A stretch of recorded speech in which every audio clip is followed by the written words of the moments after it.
ಬದುಕಿನ ಪಯಣದಲ್ಲಿ ಮುಂದಿನ ದಾರಿ ಮುಚ್ಚಿ ಹೋಗಿದೆ ಎಂದು ನೀವು ಭಾವಿಸಿದ್ದೀರಾ? ನನಗೆ ಉದ್ಯೋಗವಿಲ್ಲ, ಎಷ್ಟೆಲ್ಲ ಅರ್ಜಿ ಹಾಕಿದರೂ ಕೆಲಸ ಸಿಗುತ್ತಿಲ್ಲ, ಎಷ್ಟೆಲ್ಲ ಪರೀಕ್ಷೆ ಬರೆದರೂ ಉದ್ಯೋಗ ಸಿಗುತ್ತಿಲ್ಲ, ಸಾಕಷ್ಟು ಆದಾಯ ಲಭಿಸುತ್ತಿಲ್ಲ ಎಂದು ನೀವು ಕೊರಗಿನಲ್ಲಿರುವಿರಾ? ಬದುಕಿನ ದಾರಿ ಮುಚ್ಚಿರುವ ನಾನು ನಾಲಾಯಕ್ಕು, ನಾನು ಸಾಯುವುದೇ ಉತ್ತಮ ಎಂದು ನೀವು ಭಾವಿಸಿದ್ದೀರಾ? ನಿಮ್ಮಷ್ಟು ಮೂರ್ಖರು ಬೇರೆ ಇಲ್ಲ. ಬದುಕಬೇಕೆಂಬ ಉತ್ಕಟ ಆಸೆ ಇರುವವರ ಮುಂದೆ ಬದುಕುವ ದಾರಿ ತೆರೆದೇ ತೆರೆಯುತ್ತದೆ. ನಮ್ಮ ನೋಟವನ್ನು, ಆಲೋಚನಾ ಕ್ರಮವನ್ನು ವಿಸ್ತರಿಸಿಕೊಂಡಾಗ ಹೊಸತೊಂದು ದಾರಿ ನಮ್ಮ ಮುಂದೆ ತೆರೆದೇ ತೆರೆಯುತ್ತದೆ. ಅಂತಹ ಹಲವು ಜೀವಂತ ಉದಾಹರಣೆಗಳು ನಮ್ಮ ಮುಂದಿವೆ. ಬದುಕುವ ದಾರಿ ಮುಚ್ಚಿ ಹೋಗಿದೆ ಎಂದು ಭಾವಿಸಿದ್ದ ನಿರುದ್ಯೋಗಿಯಾಗಿದ್ದ ಬಡ ಯುವಕನೊಬ್ಬ ಆಕಸ್ಮಿಕವಾಗಿ ಬದುಕಿನ ದಾರಿ ಕಂಡುಕೊಂಡು ಇನ್ನೂ ಹಲವರಿಗೆ ಬದುಕಿನ ದಾರಿ ತೋರಿಸಿದ ಸತ್ಯ ಘಟನೆ ಇಲ್ಲಿದೆ. ಅದು 2012ರ ಒಂದು ದಿನ. Robert Samuel ಕೆಲಸವಿಲ್ಲದೆ ಅಲೆಯುತ್ತಿದ್ದ. ಅಲ್ಲಿ ಒಂದು ಆಪಲ್ ಐಫೋನ್ನ ಅಂಗಡಿ ಎದುರು ಜನರು ಕ್ಯೂ ನಿಂತಿದ್ದರು. ಆ ಕ್ಯೂ ಬಹಳ ಉದ್ದವಿತ್ತು.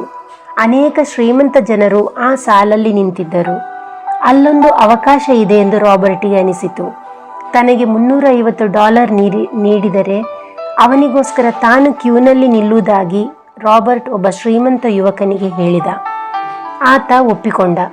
ಜೀವನದಲ್ಲಿ ಪ್ರಥಮ ಬಾರಿ ಹೆಚ್ಚು ಶ್ರಮವಿಲ್ಲದೆ ಸುಲಭವಾಗಿ ಹಣ ಗಳಿಸಲು ರಾಬರ್ಟಿಗೆ ಸಾಧ್ಯವಾಯಿತು.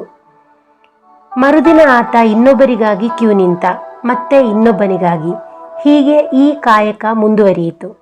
ಬೇರೊಬ್ಬರಿಗೋಸ್ಕರ ಐಫೋನ್ ಖರೀದಿಸಲು ಕ್ಯೂ ನಿಂತ ರಾಬರ್ಟ್ ಈಗ ಸ್ವತಃ ಐಫೋನ್ ಖರೀದಿಸುವಷ್ಟು ಸಂಪಾದನೆ ಮಾಡಿದ. ತಾನ್ಯಾಕೆ ಇದನ್ನು ತನ್ನ ವೃತ್ತಿಯಾಗಿಸಬಾರದು ಎಂಬ ಯೋಚನೆ ರಾಬರ್ಟಿಗೆ ಹೊಳೆದದ್ದೇ ತಡ. ಅವನು ಹೊಸ ಬಿಸಿನೆಸ್ ಪ್ರಾರಂಭಿಸಿಯೇ ಬಿಟ್ಟ. ಅಮೆರಿಕದಲ್ಲಿ ಜನ ತಮ್ಮ ಇಷ್ಟದ ಬ್ರ್ಯಾಂಡೆಡ್ ವಸ್ತುಗಳನ್ನು ಖರೀದಿಸಲು ಕೆಲವು ಅಂಗಡಿಗಳ ಮುಂದೆ ಗಂಟೆಗಟ್ಟಲೆ ಕ್ಯೂ ನಿಲ್ಲಬೇಕಿತ್ತು. ಈ ಕ್ಯೂ ನಿಲ್ಲುವ ಕಷ್ಟದ ನಡುವೆ ವಿಶ್ರಾಂತಿ ಪಡೆಯಲು ಕೆಲವರು ಟೆಂಟ್ ಬಟ್ಟೆ ತಂದು ಟೆಂಟ್ ಹಾಕಿಕೊಳ್ಳುತ್ತಿದ್ದರು. ಶ್ರೀಮಂತರ ಈ ಕಾಯುವಿಕೆಯಲ್ಲಿ ತನ್ನ ಅದೃಷ್ಟ ಅಡಗಿದೆ ಎಂದು ರಾಬರ್ಟ್ ಅರಿತ. If you have to wait in line to get it, we will do it. We wait for your wants ಎಂಬ ಘೋಷಣೆಯೊಂದಿಗೆ ರಾಬರ್ಟ್ ಕೆಲವು ಗೆಳೆಯರನ್ನು ಸೇರಿಸಿಕೊಂಡು ಸೇಮ್ ಓಲೆ ಲೈನ್ ಡ್ಯೂಡ್ಸ್ ಎಂಬ ಕಂಪನಿ ಹುಟ್ಟು ಹಾಕಿದ. ಕ್ಯೂ ನಿಂತವರಿಗೆ ಬಿಸಿನೆಸ್ ಕಾರ್ಡ್ ನೀಡುವ ಮೂಲಕ, ದಾರಿ ಬದಿಗಳಲ್ಲಿ ಜಾಹೀರಾತು ಫಲಕಗಳನ್ನು ನಿಲ್ಲಿಸುವ ಮೂಲಕ ಅವನ ಕಂಪನಿ ಗಿರಾಕಿಗಳನ್ನು ಸೆಳೆಯುತ್ತಿತ್ತು. ಐಫೋನ್ ಮಳಿಗೆಗಳ ಎದುರಷ್ಟೇ ಅಲ್ಲ, ಕೇಕ್, ಶೂ ಮುಂತಾದವುಗಳ ಮಳಿಗೆಗಳಲ್ಲೂ ರೆಸ್ಟೋರೆಂಟ್ಗಳಲ್ಲೂ ರಾಬರ್ಟ್ ಈ ರೀತಿಯ ಉದ್ದನೆಯ ಕ್ಯೂಗಳನ್ನು ಗಮನಿಸಿದ. ಅಲ್ಲಿಯೂ ತನ್ನ ಬಿಸಿನೆಸ್ ಸಾಧ್ಯತೆಯನ್ನು ಆತ ಕಂಡುಕೊಂಡ. ಸರ್ಕಾರಿ ಅರ್ಜಿಗಳನ್ನು ಕೊಳ್ಳಲು ಕ್ಯೂ ನಿಲ್ಲುವವರು ಕೂಡ ಈತನ ಕಂಪನಿಯ ಸೇವೆಯನ್ನು ಬಳಸಿಕೊಳ್ಳಲಾರಂಭಿಸಿದರು. ರಾಬರ್ಟ್ ಉದ್ಯೋಗ ಕಂಡುಕೊಂಡದ್ದಷ್ಟೇ ಅಲ್ಲ, ಹಲವರಿಗೆ ಉದ್ಯೋಗ ನೀಡಿ ಬದುಕುವ ದಾರಿ ತೋರಿಸಿದ. ಇವನ ಕಂಪನಿಯ ಉದ್ಯೋಗಕ್ಕೆ ಯಾವ ವಿದ್ಯಾರ್ಹತೆಯ ಅಗತ್ಯವೂ ಇರಲಿಲ್ಲ.